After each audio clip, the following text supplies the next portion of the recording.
Un saludo a todos y bienvenidos a este nuevo capítulo de Radio Reloj. Hoy tenemos el honor y el placer de entrevistar a Ernesto Limia, periodista, historiador y analista. Y bueno, para nosotros un integrante más dentro de la familia de Radio Reloj. Empezamos esta entrevista abordando un elemento recurrente para atacar a la izquierda hoy en día y en los últimos tiempos, la guerra jurídica.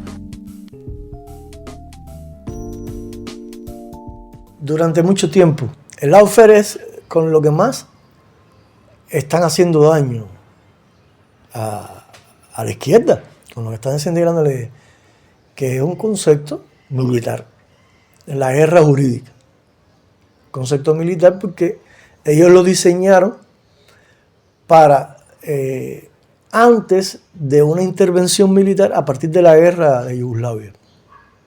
Sintieron la presión civil y hubo un gran rechazo internacional a la invasión de Yugoslavia en los 90. O sea, la decisión que tomó el ejército fue desplegar todo su aparato jurídico en función de reducir las capacidades combativas de los países que iban a invadir previamente. ¿Cómo lo hicieron? Con guerra jurídica, bloqueo, designaciones de sanciones. Esa fue la razón que cuando invaden Irak en el 2001, ya la mitad de la Fuerza Aérea de Irak no pudo levantar vuelo porque estaba reducida por falta de repuesto o sobre todo por falta de piezas de repuesto. Eso fue lo que hicieron con López Obrador, que casi lo meten preso cuando era candidato la primera vez. Eso fue lo que le hicieron a Lula, que lo tuvieron 7 años preso y después le dieron disculpas, no fue sin querer. Lula siempre tuvo una relación muy estrecha con el Partido Demócrata, porque incluso él estuvo casado, ya no, pero estuvo casado con una estadounidense, muy vinculada a la administración Clinton. Entonces, Lula siempre tuvo una actitud rosadita pálida. Rosadita pálida. Fue la mejor opción, obviamente, de la izquierda en Brasil, ¿no? Es la mejor opción de la izquierda en Brasil. Pero siempre tuvo una posición rara. Tibia. Y de hecho, cuando en el año 91-92 Vilma Espín fue a un evento allá en Brasil, él no recibió a Vilma. Y entonces Oscar Niemeyer, un gran arquitecto brasileño, fue incluso el artífice de la nueva arquitectura de Brasilia, ¿no? Fue una ciudad moderna. Y era comunista. Oscar sí fue, Meyer buscó, ya era un anciano, ya buscó a Vilma, la paseó, en fin, el mar. Entonces lo que decía guerra jurídica, en los eventos de la izquierda y los debates, hasta hace muy poco, no se hablaba de guerra jurídica. Porque se usaba el término lawfare, un término muy lindo, nos lo pegaron al oído, pero lawfare no dice nada. Cuando tú dices guerra jurídica, tú te preguntas, ¿qué estoy haciendo yo? Ya de ahí te moviliza el término. Te moviliza cuando dice, no, esto es guerra jurídica, tú dices, bueno, y en esa guerra, ¿qué estoy haciendo yo? A continuación vemos en la guerra económica contra Cuba por qué Estados Unidos necesita atacar al GAE, o como se le dice en el imperio, Gaesa. Entonces, con el término este del GAE, si lo primero, atacar al GAE tiene 2 propósitos para ello. Uno, el GAE es el grupo empresarial, el grupo de administración empresarial diseñado por la revolución en los años 90 para burlar el bloqueo, para buscar los intersticios en los que podíamos comerciar, ingresar fondos al país. Para el país y para preservar la defensa, ¿no?, del país, la capacidad combativa. Porque el país tiene una industria militar defensiva. ¿Cómo sostener esa industria militar defensiva? ¿Cómo sostener las Fuerzas Armadas Revolucionarias y el Ministerio del Interior en condiciones en que el Estado no tiene un presupuesto que pueda destinar a la defensa porque tiene que priorizar otras cosas? No se creó el grupo empresarial, de administración empresarial, que ha funcionado por más de 30 años. Por tanto, el desprestigiar a GAE tiene un sentido externo, y en el orden interno tiene un sentido simbólico, porque un tipo tan corrupto como Trump, que incluso en medio del mandato presidencial está ganando millones de dólares, que incluso en medio del mandato presidencial su hija acaba de comprar una isla en Albania que pertenece a la reserva, y hay manifestaciones de protesta en Albania contra Ivanka Trump por lo que acaba de hacer, que se acaba de poner una estatua en Florida de oro, dorada, tipo con una megalomanía del carajo. Dice, habla de corrupción, y entonces aquí la gente, cuando tú usas esos términos, puede pensar, gente que no conoce, gente de nuestro pueblo, a lo que intenta confundir, que es un monstruo de la corrupción. No, es con lo poco que estamos comiendo se lo debemos al grupo de administración empresarial de el GAE. Entonces,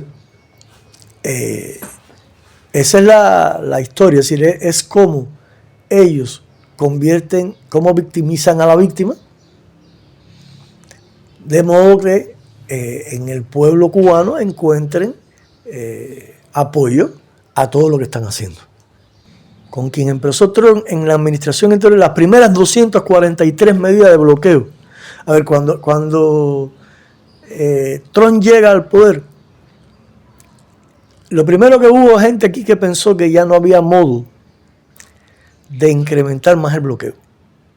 Es decir, ya se pensaba que el bloqueo no tenían cómo presionar más, y Obama, con la directiva presidencial que regularizó, ¿no?, lo avanzado en las relaciones bilaterales, había aliviado un poquito.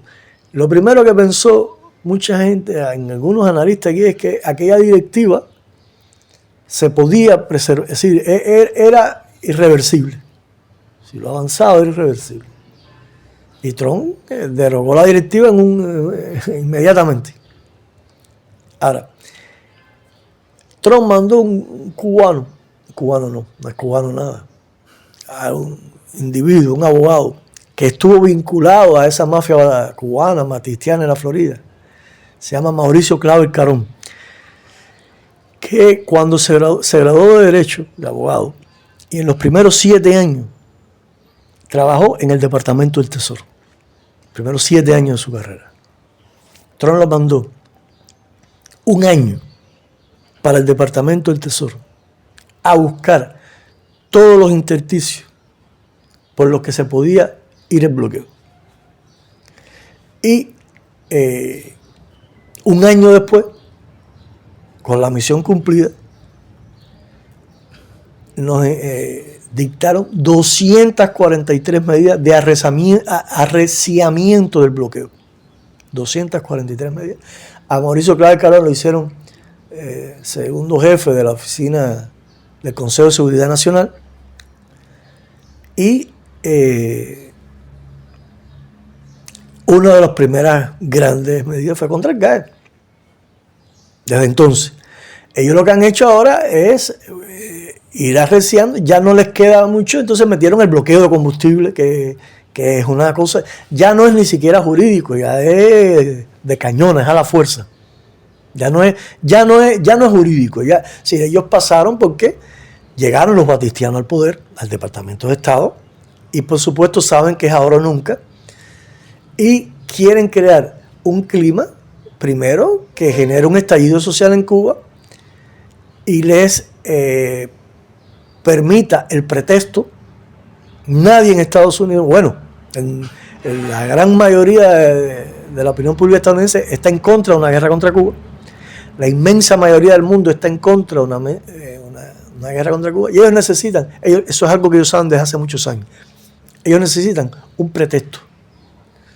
Y el pretexto sería una intervención humanitaria. Por eso que Trump en determinado momento dijo una intervención, habló de una intervención amistosa. Amistosa. Una intervención humanitaria, que es el esquema supuestamente moral con que justificarían la entrada de las tropas a Cuba.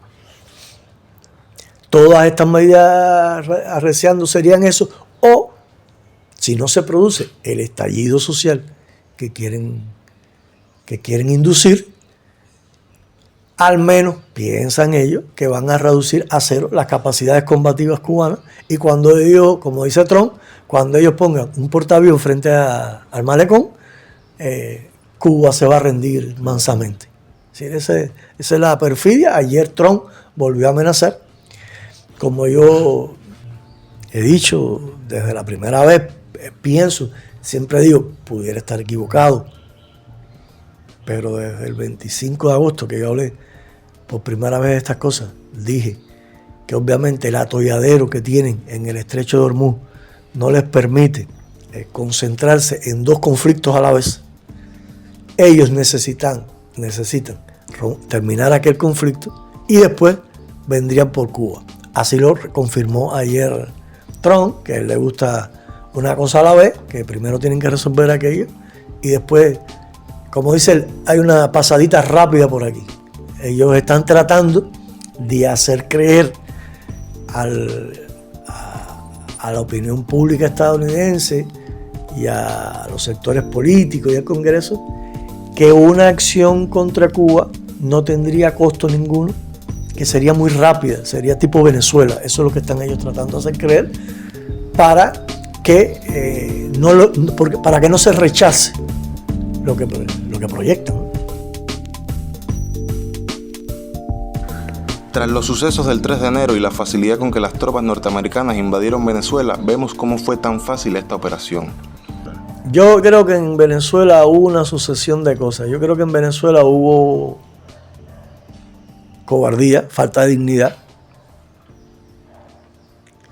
Ellos decían que siempre tenían un lema que era dudar es traición, y ese día el mando de sus fuerzas armadas dudó tanto que hoy el país es una neocolonia, protectorado yanqui. Hubo mucha cobardía por parte del mando Hubo primero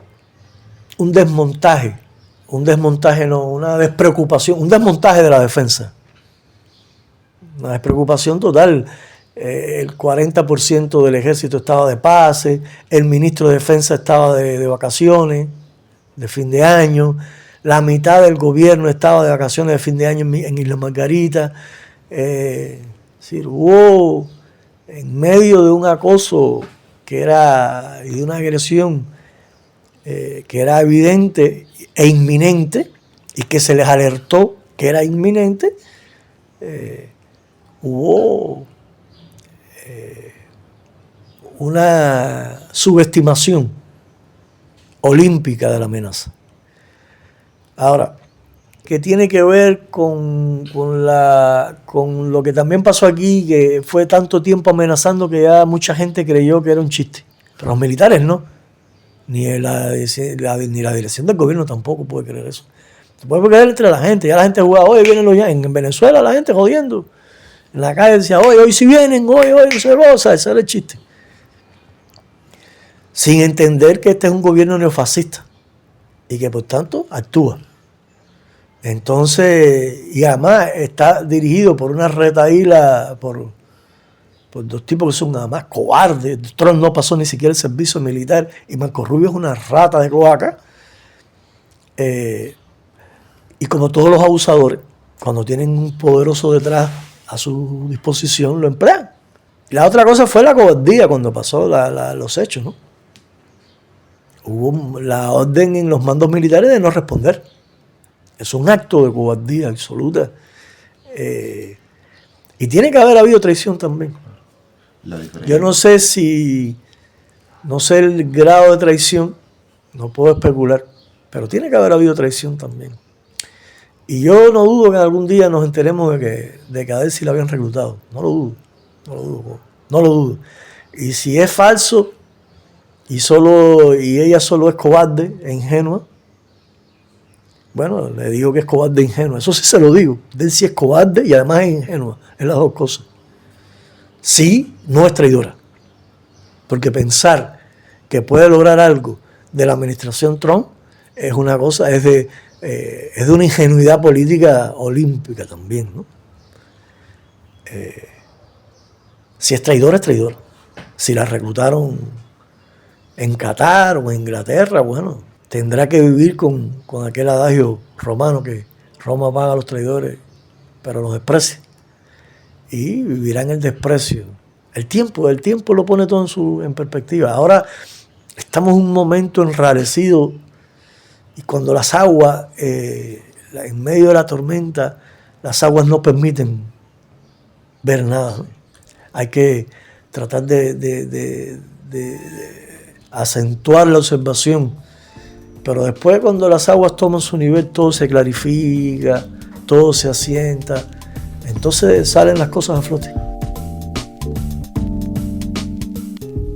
Mucho se especula con lo que pasaría con Cuba con la llegada de Estados Unidos. Esto nos dice Limia si llegara a ocurrir una intervención. Bueno, en primer lugar, que sí, que tienen razón. Si Estados Unidos nos invade, quienes pierden es quienes detentan el poder en Cuba, que somos el pueblo cubano. Esa es la verdad, como témpano, por primera vez en 5 siglos, en 1959 el poder pasó a manos del pueblo cubano. Y eso está más que manifiesto en quienes dirigen el país. Gente sencilla, hijos de campesinos, hijos de personas negras, mujeres. Hoy más del 50% en un mundo donde predomina la misoginia, en un mundo donde hay un retroceso tremendo en los avances de la lucha de la mujer, incluso hasta del aborto. En Cuba, más del 50% de los cargos de dirección política y administrativa lo desempeñan mujeres. En Cuba, más del 50% del Parlamento, de los escaños del Parlamento, lo ocupan mujeres. En medio de un mundo cada vez más retorcido e intolerante, en Cuba, ese poder del pueblo fue el que garantizó que se aprobara un código civil que es el más avanzado, o uno de los más avanzados del mundo, que permite no solo el matrimonio igualitario, sino incluso la adopción, que hace un código de familia donde acaba con la tutela y establece la responsabilidad parental, porque la violencia de los niños, contra los niños, no solo la ejercen extraños, también muchas veces la ejercen los padres y nadie es dueño de nadie. Es decir, es un gobierno del pueblo que en medio de todas las grandes dificultades hace una repartición equitativa de la pobreza y sobre todo hace una repartición equitativa de las oportunidades, aunque desgraciadamente la justicia social se ha visto golpeada por soluciones, es decir, el país frente a un acoso brutal como nunca ha tenido que permitir que la gente busque soluciones individuales. Y obviamente cuando tú haces eso, cuando tú en vez de buscar las soluciones comunitarias, tienes que apelar desgraciadamente a que la gente busque su propia solución, hay gente que están en mejores condiciones para encontrar soluciones que otras. Y eso genera desigualdades. Ahora, tú puedes estar convencido de que si mañana el imbécil de Marco Rubio fuera presidente en Cuba, esas desigualdades se multiplicarían por 10.000. Porque los estados de bienestar en Europa Occidental duraron hasta el día que se desintegró el campo socialista y Laura. A partir de ahí, el neoliberalismo desmontó todo el estado de bienestar de Europa. Y hoy, esa es la razón por la cual hoy hay tanta polarización económica, desigualdad económica en la propia Europa Occidental. Y la polarización política que hay en Estados Unidos, pues Estados Unidos es un país polarizado políticamente, y el auge de las ideas progresistas y de ideas de izquierda dentro de la sociedad estadounidense tiene mucho que ver con los efectos del desmontaje del estado de bienestar en Estados Unidos y de la búsqueda de la máxima, es decir, hoy la separación, la mayor separación entre el 1% que tiene el dinero y la riqueza y el 99% de la sociedad. Es decir, eso es lo que quedaría para Cuba, que es lo que tiene Puerto Rico. Pero te voy a decir una cosa más. Tú puedes dar por sentado que la espina que ha significado Cuba por tantos años, porque esa gente no perdona, son revanchistas, y esa es la actitud. Están sometiendo al genocidio a un pueblo, como lo hizo España con la reconcentración de Weyler. Si para ganar, no están, lo que está haciendo Marco Rubio no es nada nuevo. Eso fue lo que hizo España a finales del siglo, en la guerra de 1895, cuando vino Weyler, que dictó la reconcentración para ganarle la guerra al ejército mambí, para acabar con los suministros del ejército mambí. Pero la reconcentración costó casi 500.000 muertes. La reconcentración llevó a la prostitución a muchas mujeres, que para un mendrunguito de pan o un vasito de leche tenían que prostituirse, ni siquiera era por dinero. Ni siquiera era por dinero. Entonces, ¿qué es lo que está haciendo todo este acoso? Lo que persigue eso. Matarnos literalmente por hambre. Ahora, ese espíritu de revancha lo que va a hacer es haitianizar a Cuba para que no se levante más, porque ellos saben que después de 67 años de revolución hay una fuerza ideológica en muchas partes que se le pudiera convertir después de nuevo en un boomerang, y por tanto se trata de hundir a Cuba. Y la revancha viene por la recuperación absoluta de propiedades. Es los batistianos que asesinaron en este país tanto, que llenaron este país de sangre, que la perfidia y el odio con que actúan hoy tiene que ver con eso, es la tradición, y que vienen supuestamente por su victoria. Llevan muchos años con una propaganda tóxica dirigida a socavar nuestros valores. ¿Cómo tú logras socavar la solidaridad?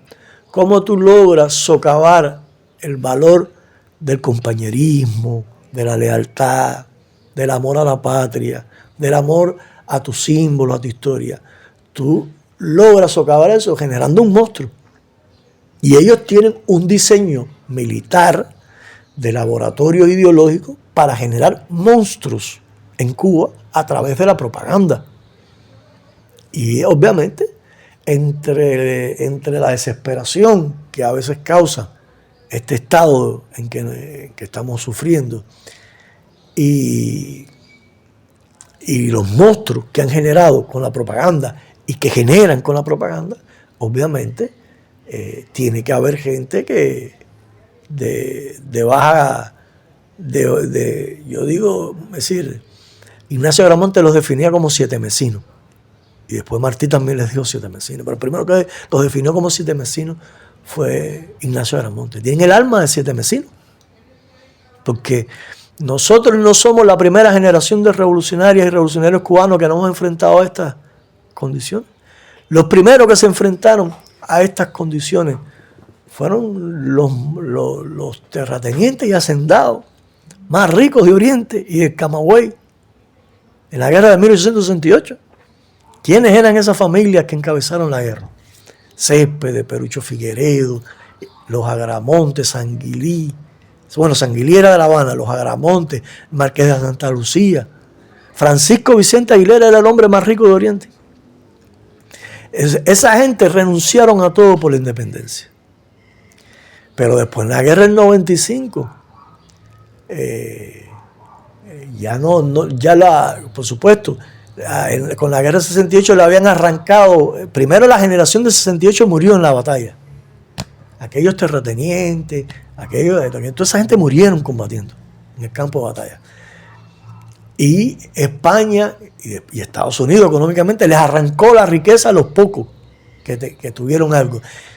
Pero bueno, las clases medias que combatieron en la guerra del 95 también sufrieron, que la reconcentración de Huelva fue terrible, fue todavía más, fue tanta necesidad y tanta hambre como en la campaña, como en la guerra del 68. Es decir, la pobreza que vivió este país en la República Burguesa fue tremenda. Ellos intentan poner La Habana. Pero en los campos cubanos, que estaba la mayor parte de la población, había hambre, había indigencia, había una situación terrible. Entonces, en Cuba el desempleo oscilaba entre el 30 y el 40% de la población laboral activa. Un índice tremendo. Es decir, nosotros acabamos con eso. La ideología nacionalista cubana triunfó desde finales del siglo XIX, cuando vencimos al anexionismo y al autonomismo. Como ideología nacionalista triunfó y nunca más pudieron someterla, más allá de las ideas marxistas o no. El ideal nacionalista e internacionalista. ¿Por qué? Porque las guerras de independencia cubana estuvieron llenas de combatientes internacionales. Más de 3.000 oficiales latinoamericanos combatieron en Cuba, e incluso estadounidenses, con altos cargos. Carlos Roloff, polaco; Henry Riff, estadounidense; neoyorquino; Tomás Jordán, norteamericano; Máximo Gómez, el jefe del ejército Mambí, dominicano; puertorriqueño, chilenos, colombianos, bolivianos, venezolanos, mexicanos, más de 3.000 combatientes internacionalistas. Sí, tanto el nacionalismo como el internacionalismo como valor se arraigaron en Cuba en nuestra gesta de independencia desde el siglo XIX. Por tanto, no son valores que tienen 60 años y por tanto no son valores que puedan demoler de un plumazo, y mucho menos una claque corrupta, asesina, que se ha hecho del Departamento de Estado, pero que no ha dejado de afectar al pueblo cubano en estos 60 años con los terrorismos, con los crímenes, con el bombardeo. Si ahí entre esa claque murieron con el más absoluto reconocimiento Luis Posada Carriles y Orlando Bosch. Marco Rubio, todos esos congresistas que están hablando ahora sandeces, celebraron a Orlando Bosch y a Luis Posada Carriles como héroes, los autores del crimen del avión de Barbados, los autores de muchos atentados terroristas. Luis Posada Carriles fue el organizador de los atentados con bombas a los hoteles en La Habana en la década del 90, que terminaron con la muerte de un turista italiano, Fabio Di Selmo. Es decir, estamos hablando de asesinos. Entonces, nosotros vamos a entregarle el poder del pueblo a los asesinos. Nosotros vamos a entregarle el poder del pueblo a un imperio que está decidido a poner un gobierno batistiano en este país. Sería que nuestra generación, sería el acto más bochornoso en la historia cubana en los últimos 160 años. Sería nuestra generación la única incapaz de cumplir con los deberes ante la patria. Eso sería más que bochornoso. Eso nunca lo perdonaría la historia. A continuación, Ernesto Limia nos habla sobre las avionetas de José Basulto y la asociación terrorista y anticomunista Hermanos al Rescate. Las avionetas, es decir, primero, ¿qué es lo que es Hermanos al Rescate? Hermanos al Rescate es una organización que crea un terrorista que se llama José Luis Basulto, que fue un tipo reclutado por la CIA, entre aquella claque batistiana que se metió en la Florida, en Miami, en 1959, y que participó en el aseguramiento de la invasión con acciones terroristas, que en determinado momento vino y participó en acciones terroristas allá en la costa cubana, por ahí por la zona de Miramar, en ametrallamiento del Teatro Carlos Mar, del edificio Sierra Maestra, en los años 60, y que después, durante la década de 60 y de 70, se vio vinculado a las organizaciones terroristas que actuaron contra Cuba. En la década del 90, cuando el bloqueo económico y la situación que crea la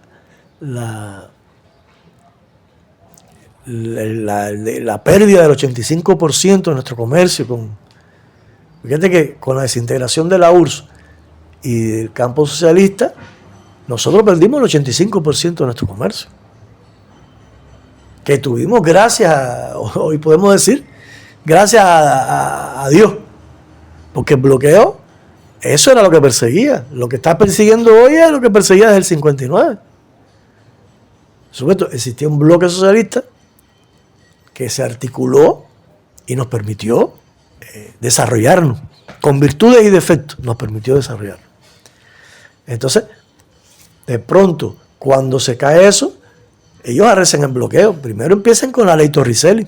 Ellos empezaron, y después, y cuando viene la ley Torricelli empieza ya a generar una situación dura en Cuba. Ahora, eso trajo consigo un incremento de las salidas ilegales del país. Un incremento de las salidas ilegales del país. Y eso lleva a que, como Estados Unidos estaba recibiendo impunemente a quienes, para irse del país, robaban lanchas, robaban aviones, hubo varios robos de lanchas, de aviones, eso se convirtiera en una modalidad.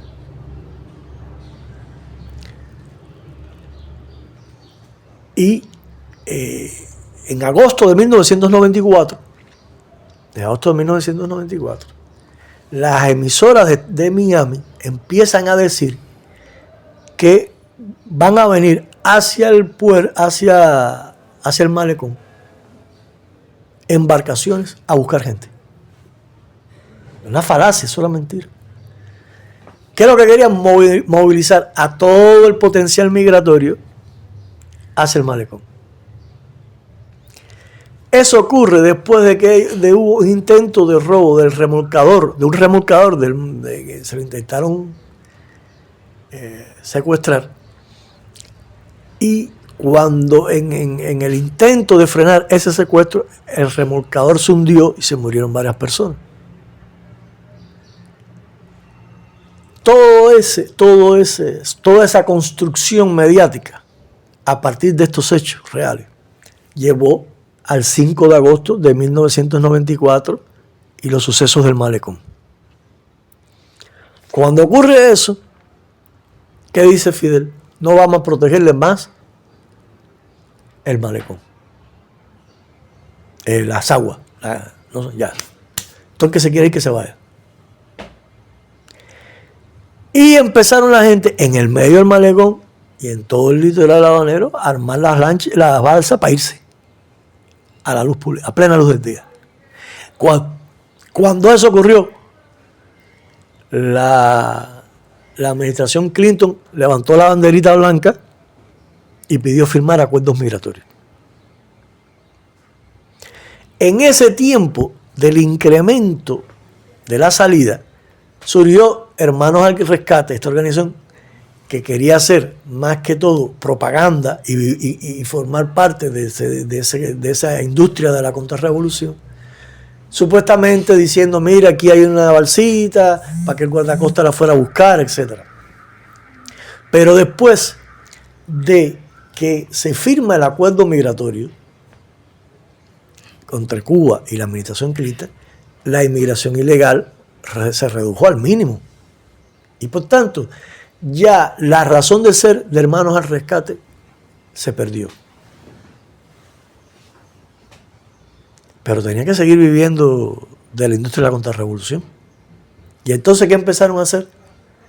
Usar la organización que supuestamente había sido creada para ayudar a las ideales para la propaganda política. Y empezaron una y otra vez a violar el espacio aéreo cubano, provocando. Cuba alertó una y otra vez, Cuba a través de la sesión de intereses, Cuba alertó una y otra vez directamente al gobierno de Estados Unidos a través de Bill Richardson, un congresista, a través de varios canales. De hecho, Richard Nuxio, que era el director de la oficina Cuba del Departamento de Estado, advirtió a la administración y a la Fuerza Aérea que Cuba iba a responder. Yo siempre pregunto, ¿qué hubiera hecho? ¿Qué haría Estados Unidos si una organización encabezada por un terrorista viola el espacio aéreo de Washington una y otra vez durante varios meses? No les dura. No, eso no es un escenario posible. Puede que lo viole una vez. La segunda no, lo vuelan en pedazos. ¿Por qué entonces Cuba iba a permitir la violación chantajista del espacio aéreo cubano? Un país además que a partir de violaciones de su espacio aéreo por aeronave sufrió ametrallamiento en campos de caña, sufrió guerra bacteriológica. El Tris Palmi entró en un avión, nos los tiraron en una avioneta. Es decir, sufrió agresiones de muchos tipos durante 60 años. Responder. Advertimos 1, 2, 3 veces, 4 veces, 5 veces, 10 veces, hasta un día. Y ese día que vinieron con la intención de provocar, ya recibieron la respuesta. Esos son los hechos. Eso llevó a que ante la presión de esa claque batistiana, Clinton firmara la ley Halliburton, que la tenía arriba del buró. Arriba del buró, que endurece el bloqueo de una manera tal. La gente habla, ayer Marco Rubio lo decía, Trump puede invadir Cuba, decidir la invasión de Cuba. Fíjate bien, Trump puede decidir la invasión de Cuba. Trump puede meter el ejército en Cuba. Trump pudiera imponer, en medio de la resistencia del pueblo cubano, en una guerra prolongada, un gobierno títere de transición, ¿no? Sin embargo, una vez logrado ese acto, Trump pierde la autoridad en Cuba. Porque de acuerdo con la ley federal de Estados Unidos, que es la ley Helms-Burton,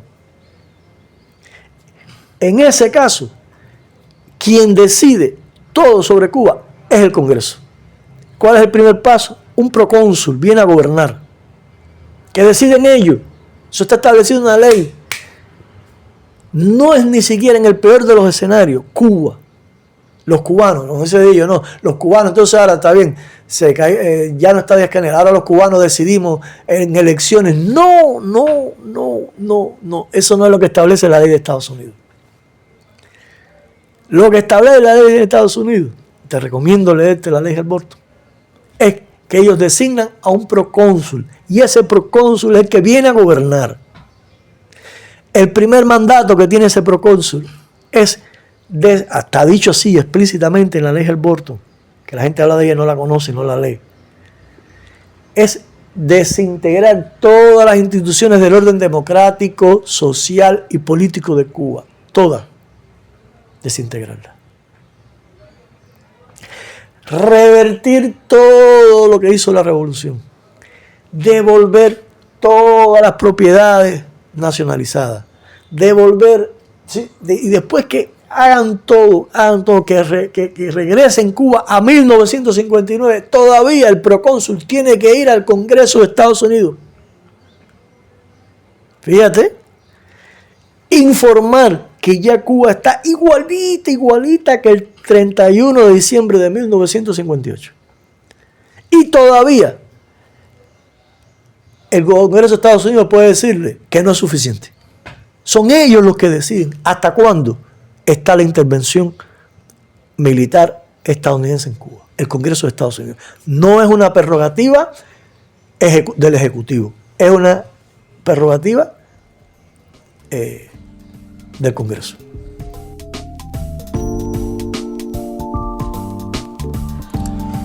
También abordamos las presiones mediáticas contra nuestro país, debido a los múltiples intentos de convertir a nuestra nación en un pueblo reaccionario. En eso llevan años. Esa ha sido la idea. Lo que pasa es que se han encontrado, ya te digo, primero con una revolución verdadera, que ha dado participación. Cuando tú estás pasando trabajo, haciendo una entrevista, como hoy, para divulgar ideas, estás contribuyendo a esa resistencia cultural. Por tanto, a ti lo que te pagan es un salario ínfimo. Ellos dedican millones de dólares a la propaganda. Millones de dólares. Le dedican todos los años entre 20 y 30 millones de dólares a la propaganda contra Cuba. Ser periodista del toque es un negocio. Ser periodista del toque, bueno, de hecho es este tipo y la mujer que fue profesora de la Facultad de Periodismo aquí, que supuestamente ella fue revolucionaria, etcétera. Todos eran unos vive bien siempre y convirtieron eso en negocio. El Cibercuba, eso es un negocio. Sin embargo, ¿cómo hacen trabajo periodístico los cubanos, los jóvenes cubanos, las muchachas cubanas? Tú mismo, ¿con qué salario mínimo? No les alcanza para vivir. Tienen que buscar otros trabajos. Sin embargo, están haciendo revolución, están haciendo resistencia cultural. Eso tiene un valor que no te puedo explicar. Porque las negras y los negros cubanos, los campesinos, los hijos y la gente más humilde, construyendo su destino a pulmón. Siempre vamos a tener sietemesinos, siempre vamos a tener cobardes.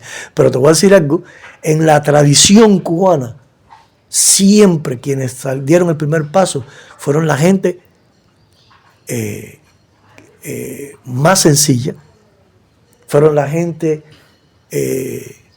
más comprometida con la sensibilidad humana Y fueron la gente también que estudiaba, que tenía una vocación cultural.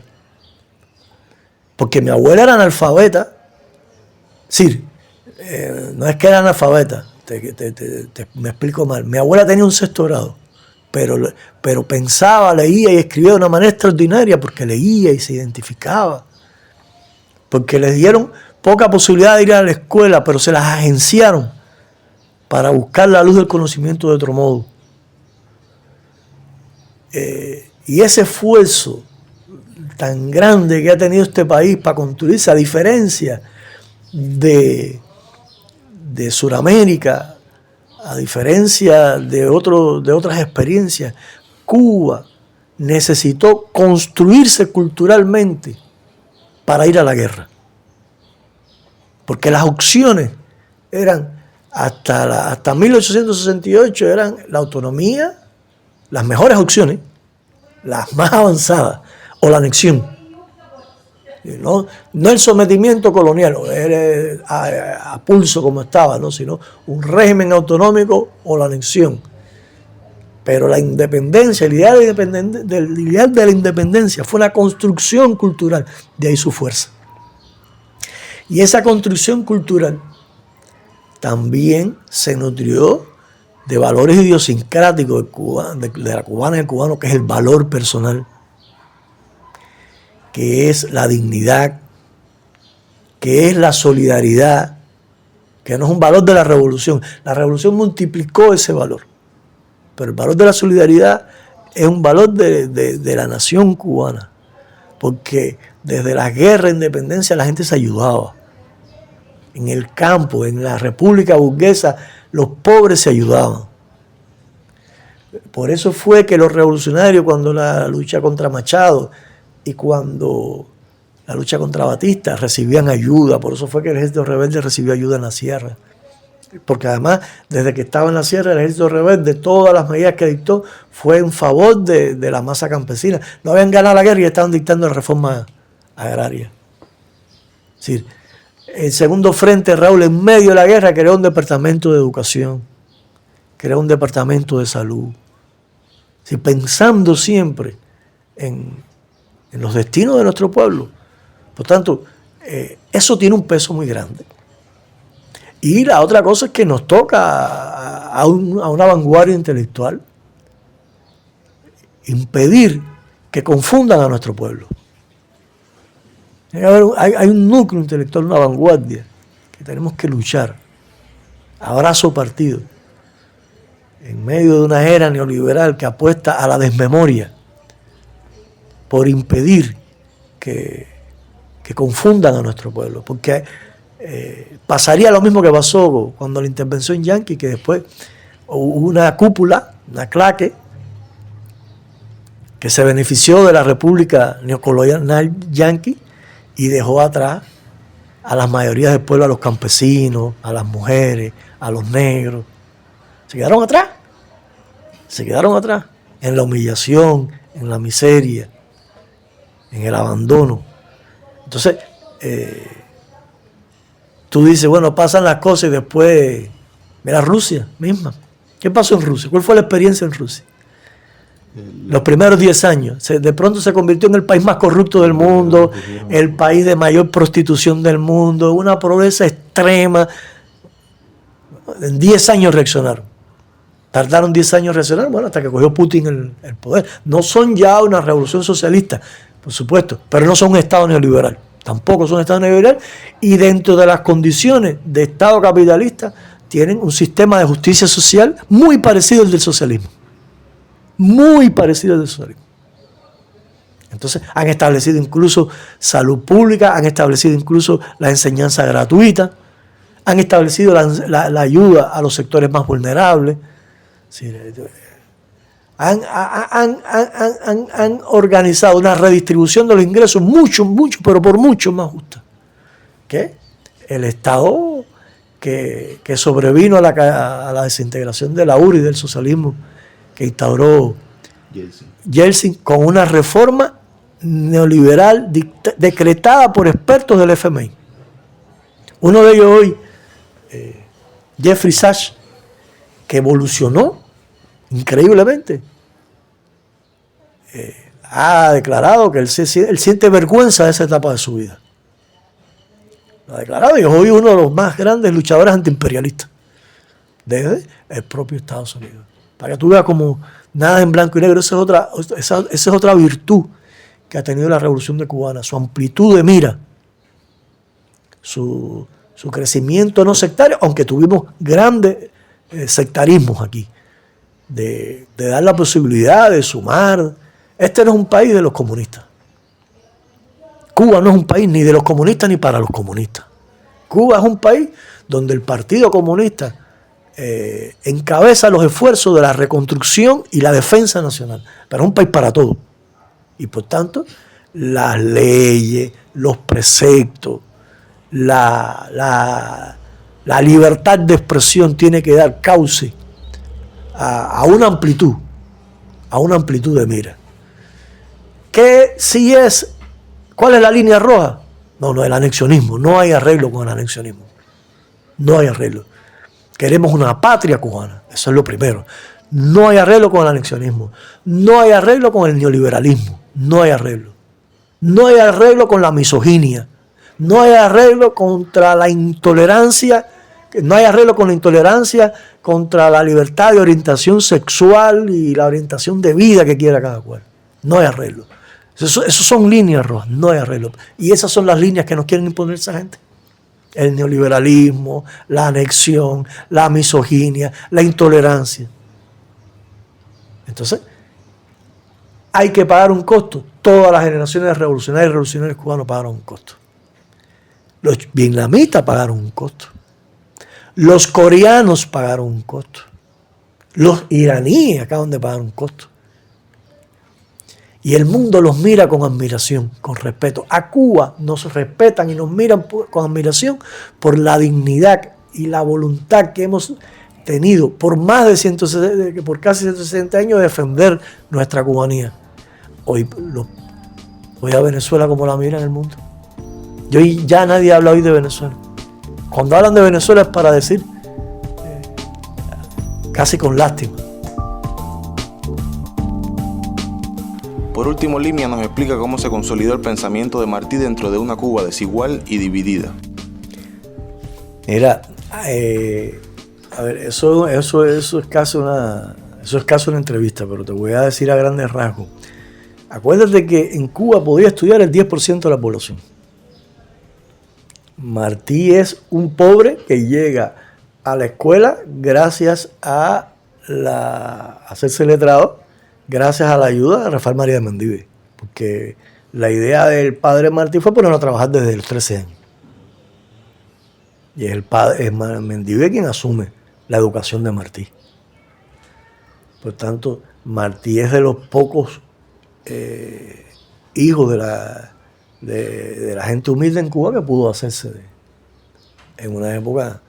Dentro de ese 10% de letrados y un 90% de pueblo, dentro de ese 10% de letrados, hubo anexionistas, hubo gente que se formó en Estados Unidos. La generación de la guerra del 95 es menos radical que la del 68. Como generación es mucho menos radical. ¿Por qué? Porque la inclusión del autonomismo dentro del ejército mambí y la distribución de grados militares por el solo hecho de ser universitario afectó la composición ideológica del mando mambí. Pues tú eras universitario y eras capitán. Y si tú tenías tercer año de la carrera en adelante, eras teniente. Pero un campesino tenía que empezar de cero. Y ¿y quiénes eran los autonomistas? ¿Y quiénes eran esa gente? Todos esos tipos eran racistas, por tanto, empezó a ser cada vez más difícil para un negro coger un grado militar.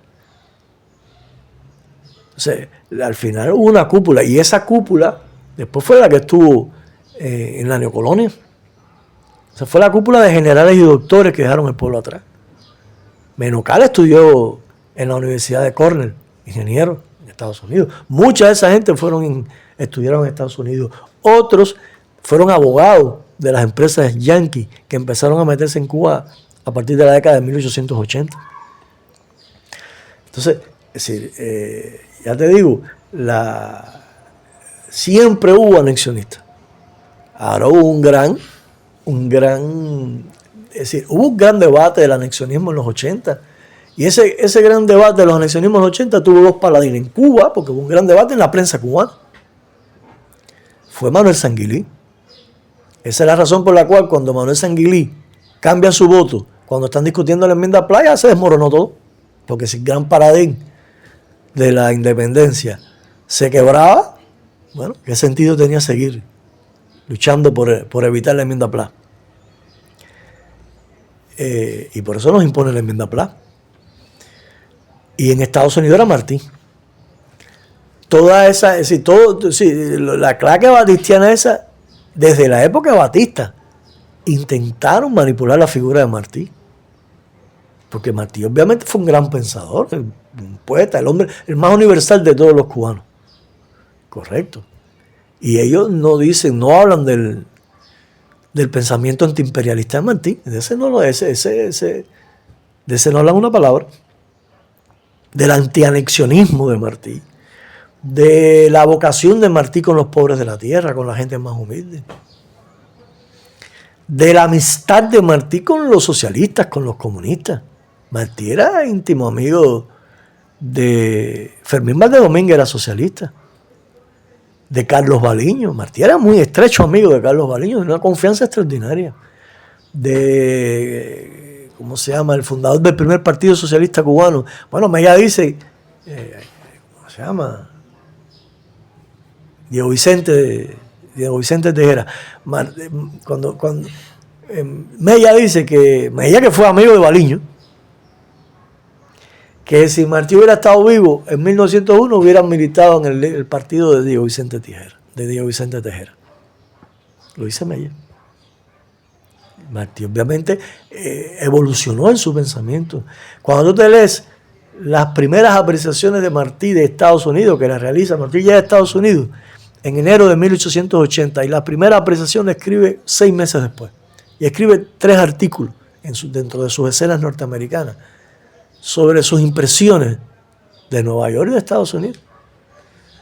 Y tú, cuando tú lees la visión de Martí, ya tú empiezas a ver preocupación. Martí dice, en la segunda impresión, que una es en junio y la otra es en agosto, la tercera es en octubre. En agosto dice que por primera vez en su vida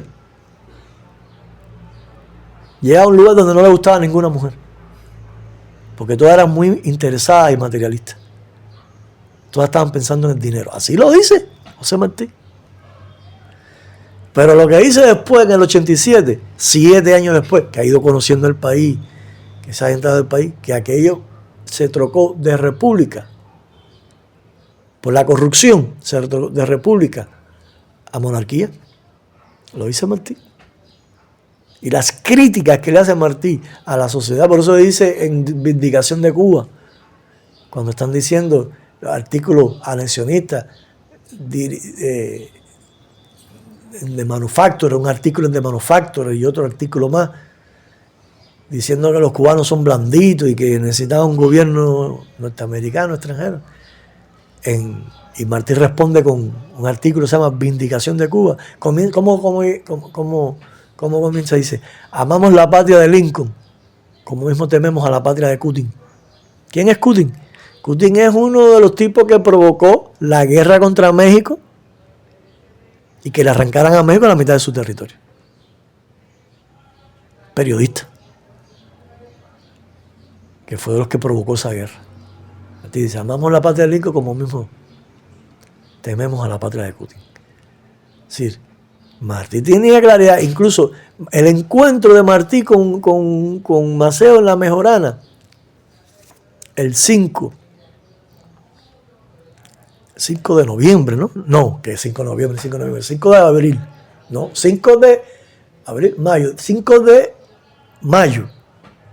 Martí entra el 11 de abril. Y el encuentro de la Mejorana se produce el 5 de mayo. Martí cae el 19 de mayo. El 5 de mayo. Maceo no estaba... Martí estaba tratando de encontrarse con Maceo y no lo había podido lograr. Maceo estaba rehuyendo. Pues Maceo lo que quería es que Martí se fuera. Eran diferentes modos de concebir la organización de la guerra.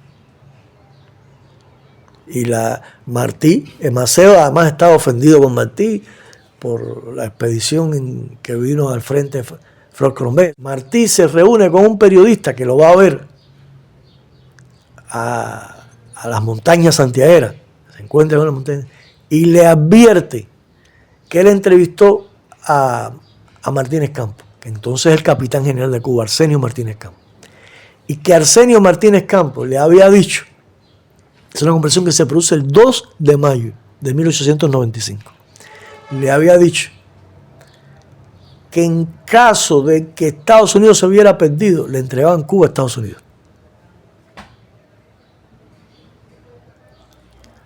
¿Y qué hace Martí? Le escribe a Maceo, tenemos que encontrarnos, urge encontrarnos. Porque Martí tenía claridad de que por las apetencias yanquis tenía que ser una guerra rápida.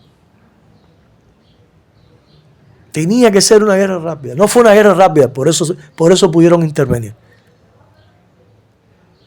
Pero Martí tenía claridad que tenía que ser una guerra relámpago, para que no tuvieran tiempo ellos de reaccionar y de preparar, como hacen siempre, a la opinión pública estadounidense para una guerra. ¿Qué es lo que están haciendo ahora? Preparando a la opinión pública estadounidense para una guerra, para intervenir en Cuba. Martí sabía eso y sin embargo cumplió su destino. El día que cae, estando en Dominicana, cuando él va de Nueva York a Dominicana a buscar a Gómez, Gómez no quería que viniera para Cuba. Y él entrega un periódico de la Florida que se decía que ya Martí y Gómez estaban en los campos. Y le dicen, pero tu deber es estar en Estados Unidos, preservarse. Y dice, o Cuba, estoy dispuesto hasta morir en la cruz. Hasta dejarme clavar en la cruz. Y eso es lo que en su discurso del 19 de mayo, con aquella fila llena de jóvenes campesinos orientales que conocían por sus padres, por sus abuelos, de las hombradas de Maceo, de las hombradas de Gómez, pero no conocían a Martí. Y quedan cautivados porque aquella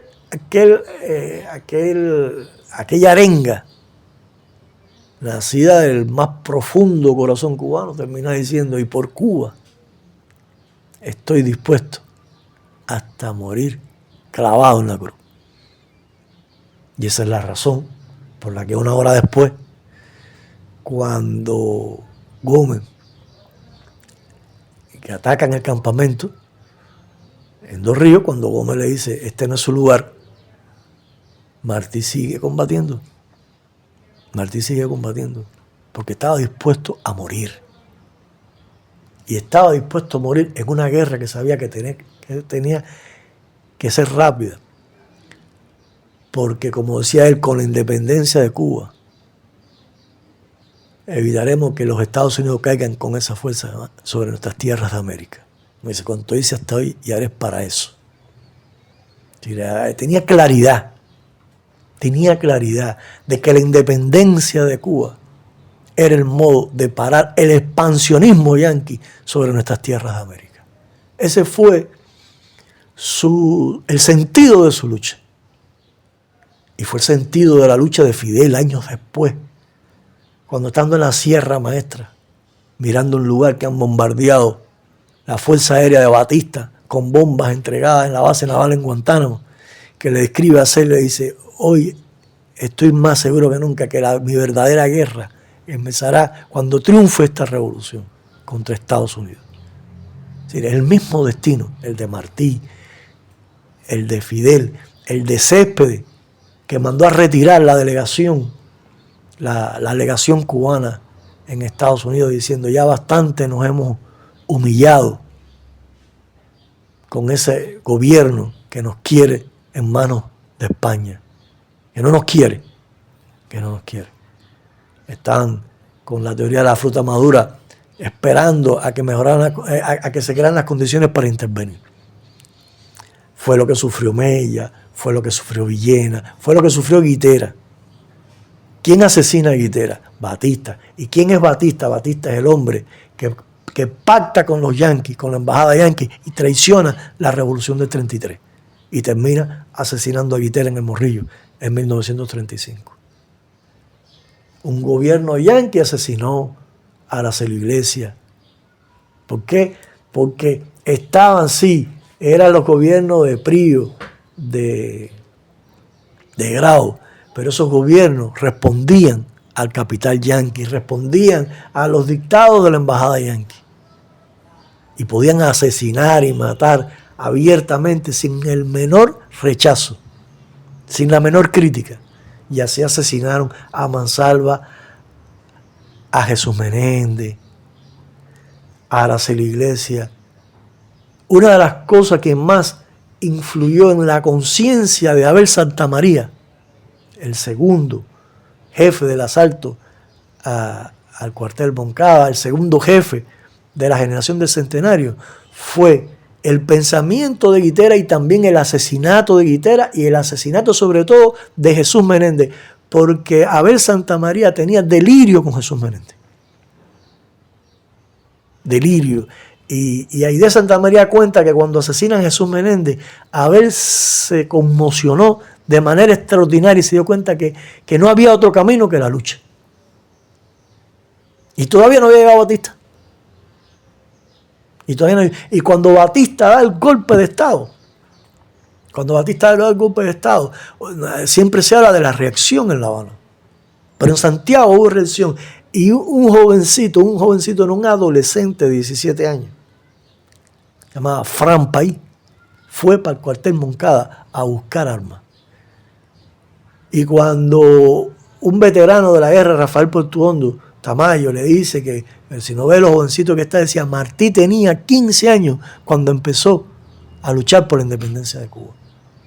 Y nosotros estamos dispuestos a hacer una invasión de oriente a occidente como la hizo el general Antonio Maceo. Denos las armas. Si las luchas cubanas contra Estados Unidos y contra gobiernos plegados a Estados Unidos tienen 160 años. Y sería, te repito, muy vergonzoso que nuestra generación entregara de rodillas la patria que nuestros abuelos y nuestros padres construyeron y nos entregaron de pie.